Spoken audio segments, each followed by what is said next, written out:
ನಮಸ್ಕಾರ ಸ್ನೇಹಿತರೆ, ಎಲ್ಲರಿಗೂ ವಂದನೆಗಳು.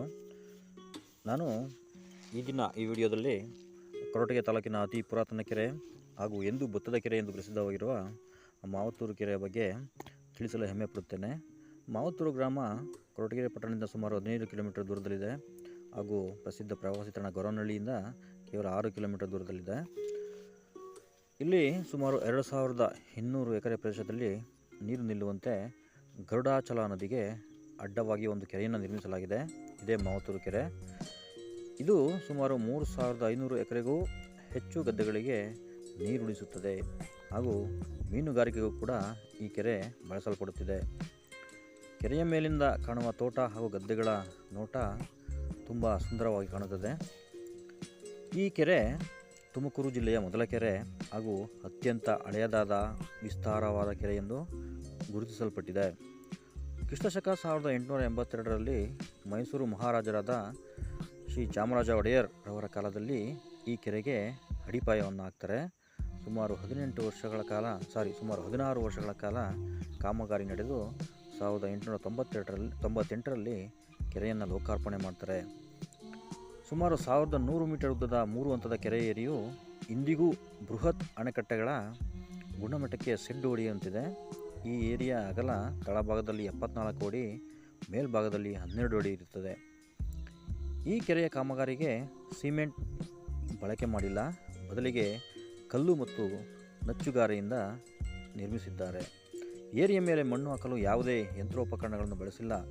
ಕೋಣಗಳ ಮೇಲೆ ಮಣ್ಣನ್ನು ಒರೆಸಿ ತಂದು ಸುರಿದು ಅವುಗಳ ಕಾಲಿನಲ್ಲಿ ತುಳಿಸಿ ಧ್ವಂಸ ಮಾಡಿ ಭದ್ರವಾಗಿ ಈ ಕೆರೆಯನ್ನು ನಿರ್ಮಿಸಿದ್ದಾರೆ ಎಂದು ಇತಿಹಾಸದಲ್ಲಿ ದಾಖಲಾಗಿದೆ. ಈ ಬೃಹತ್ ಕೆರೆ ಕಟ್ಟಲು ಅಂದಿನ ಕಾಲಕ್ಕೆ ಖರ್ಚಾಗಿದ್ದ ಹಣ 3,62,843 ರೂಪಾಯಿಗಳು. ಈ ಕೆರೆಯ ಮತ್ತೊಂದು ವಿಶೇಷವೇನೆಂದರೆ, ಕೆರೆ ಕಟ್ಟಿದಾಗಿನಿಂದಲೂ ಇದುವರೆಗೂ ಈ ಕೆರೆ ಎಂದಿಗೂ ಸಂಪೂರ್ಣವಾಗಿ ಖಾಲಿಯಾಗಿಲ್ಲ. ಎಂತೆಂತಹ ಭೀಕರ ಬರಗಾಲ ಬಂದರೂ ಕೂಡ ಸುತ್ತಮುತ್ತಲ ಹಳ್ಳಿಗಳ ಸಾವಿರಾರು ಜಾನುವಾರುಗಳ ಒಂದು ನೀರಿನ ಕೊರತೆಯನ್ನು ನೀಗಿಸ್ತಾ ಇದೆ. 28 ಅಡಿ ಆಳದ ಗರಿಷ್ಠ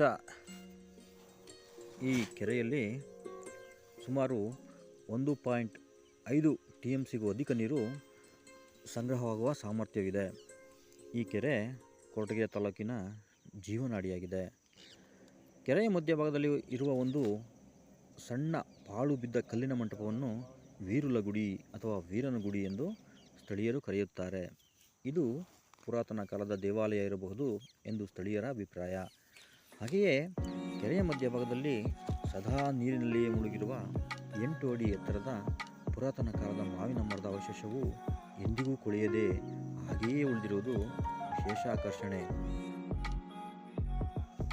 ದೊಡ್ಡಬಳ್ಳಾಪುರ ತಾಲೂಕಿನ ಹುಲುಕಡಿ ಬೆಟ್ಟದಲ್ಲಿ ಹುಟ್ಟುವ ಈ ಗರುಡಾಚಲ ನದಿಯು ಮುಂದೆ ಹೊಳನಹಳ್ಳಿ ಬಳಿ ತೀತಾಕೆರೆಯಿಂದ ಬರುವ ಜಯಮಂಗಲ ನದಿಯನ್ನು ಸೇರಿ ಅಲ್ಲಿಂದ ಹರಿದು ಬಹುದೂರ ಸಾಗಿ ಆಂಧ್ರ ಪ್ರದೇಶದ ಪರ್ಗಿ ಕೆರೆಯನ್ನು ಸೇರುತ್ತದೆ.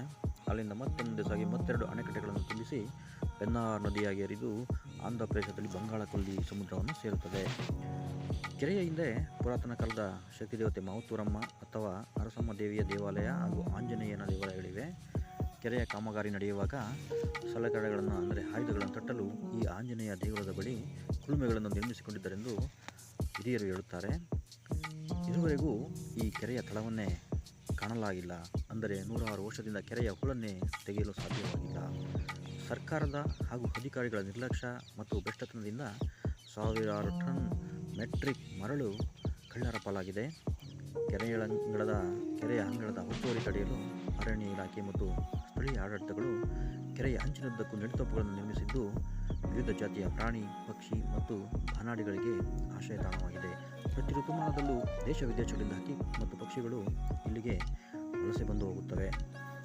ಈ ಕೆರೆಯನ್ನು ನೋಡಿದಾಗ ಮತ್ತೊಂದು ನೋವಿನ ಸಂಗತಿ ಏನೆಂದರೆ, ಕೆರೆಯ ನಿರ್ವಹಣೆಯಲ್ಲಿ ಸರ್ಕಾರ ಮತ್ತು ಸಾರ್ವಜನಿಕ ನಿರ್ಲಕ್ಷ್ಯ ಕಾಣುತ್ತದೆ. ಕೆರೆಯ ಏರಿ, ಕೆರೆಯ ಕೋಡಿ, ತೂಬಿನ ಮನೆ ಮುಂತಾದ ಕಡೆಗಳಲ್ಲಿ ಕಾಡು ಬೇಲಿ ಪೊದೆಗಳು ಬೆಳೆದು ನಿಂತಿವೆ. ಜೊತೆಗೆ ಹುಡುಗರ ಅಡ್ಡಗಳಾಗಿರುವಂತೆ ಕಾಣಸಿಗುತ್ತವೆ. ಎಲ್ಲೆಂದರಲ್ಲಿ ಬಿದ್ದಿರುವ ಪ್ಲಾಸ್ಟಿಕ್ ನೀರಿನ ಬಾಟಲಿಗಳು, ಒಡೆದ ಮದ್ಯದ ಗಾಜಿನ ಬಾಟಲಿಗಳು, ಪ್ಲಾಸ್ಟಿಕ್ ಕವರ್ಗಳು ನೋಡಲು ಕಾಣಸಿಗುತ್ತವೆ. ಕೊರಟಗೆರೆ ತಾಲೂಕಿನ ಜೀವನಾಡಿಯಾಗಿರುವ ಮತ್ತು ಕೋಟ್ಯಂತರ ಜೀವಿಗಳಿಗೆ ನೀರಿನ ಸೆಲೆಯಾಗಿರುವ ನಮ್ಮ ಕೆರೆಯನ್ನು ನಾವೇ ಹಾಳು ಮಾಡುವುದು ಎಷ್ಟರ ಮಟ್ಟಿಗೆ ಸರಿ ಹೇಳಿ? ಮೈಸೂರು ಮಹಾರಾಜರು ನಮಗಾಗಿ ಕಟ್ಟಿಸಿ ಹೋದ ಕೆರೆಯನ್ನು ನಾವೇ ಹಾಳು ಮಾಡಿದರೆ ಮುಂದಿನ ಪೀಳಿಗೆಗೆ ನಾವು ಕೊಡುವ ಸಂದೇಶವಾದರೆ ಏನು?